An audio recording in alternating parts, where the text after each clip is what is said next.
The alpine air of Davos, where the political and business elite jetted in this week, climate change has been high on the agenda. Among those gathered on the snowy slopes, bosses from the banking giant HSBC, which tonight stands accused of duping investors over its green policies. At the end of 2022, it made an eye-catching pledge to stop funding new oil and gas fields. Environmental groups were delighted and hoped that other banks would follow suit. Now, though, analysis shared with us by the Bureau of Investigative Journalism has found that in the year since, HSBC helped raise more than £37 billion for companies involved in expanding oil and gas production. The bank insists that doesn't amount to breaking its promise. But when Joel tracked down one of their senior executives in Davos, he wasn't exactly keen to chat. Oil and gas remain the lifeblood of the world economy. But if catastrophic levels of global warming are to be avoided, then we need to reduce our consumption. The change in the climate is one of the big concerns here in Davos, but most of the energy companies whose executives have assembled here plan to ramp up fossil fuel production in the next few years. And the big global banks, who are also here in force, appear willing to help them raise the money they need.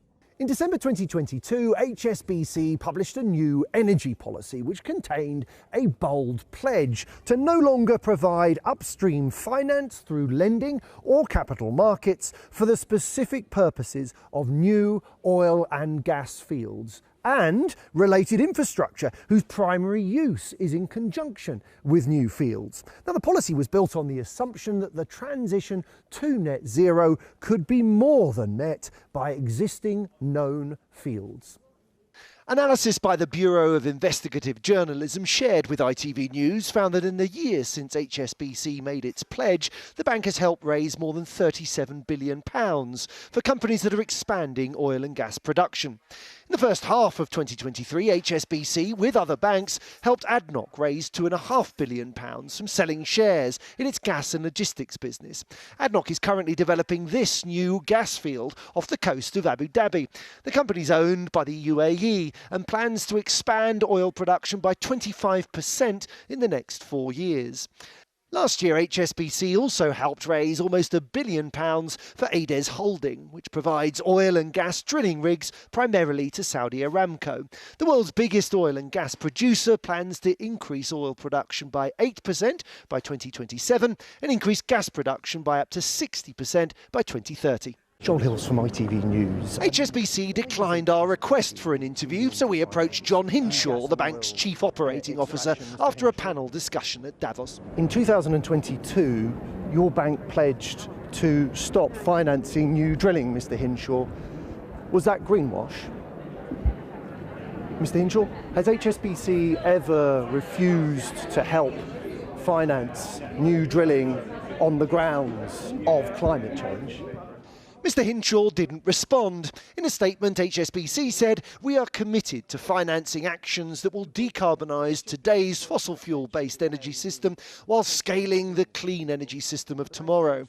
The bank insists it hasn't broken its pledge and that it is wrong to suggest that our policies allow for financing that is at odds with a science-based net zero transition. We've certainly been duped. We think the public has been duped. Some of HSBC's shareholders feel its energy policy is misleading. Yeah, when we first saw the pledge, we were hopeful, but we've been here before and we've been burned before. And so we quickly were skeptical and sought to investigate further what these commitments really meant.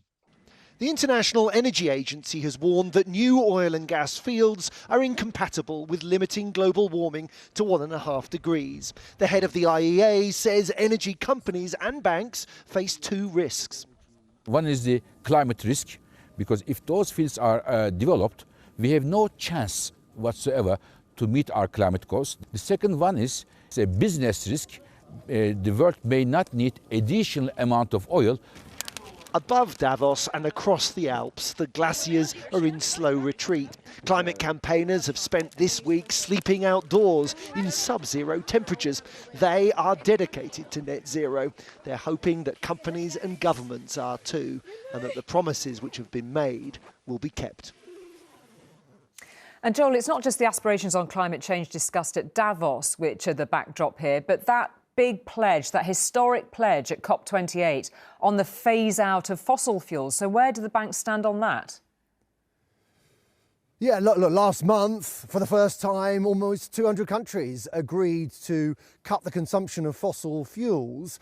We are in a situation, though, Julie, where most of the world's really major energy producers plan to increase production. And almost inevitably, all the indications are that will mean some form of development of new oil and gas fields. Now, HSBC says its pledge still has integrity. It implies that it applies at a project level, not at a corporate level. Were it to, HSBC would not be able to lend in the oil gas sector at all. But what that does mean is the bank's in a situation where, although it's not financing directly new oil and gas fields, it is helping to raise money for companies which are. We should say, though, that HSBC's pledge, while not as tough as perhaps it sounds, goes an awful lot further than most other banks. BankTrack lists HSBC as 13th in its league table of fossil fuel lenders. Top of the charts, JP Morgan, Wells Fargo, Citi, the big US bank. And the whole situation is further complicated by Russia's invasion of Ukraine. Unsurprisingly, there has been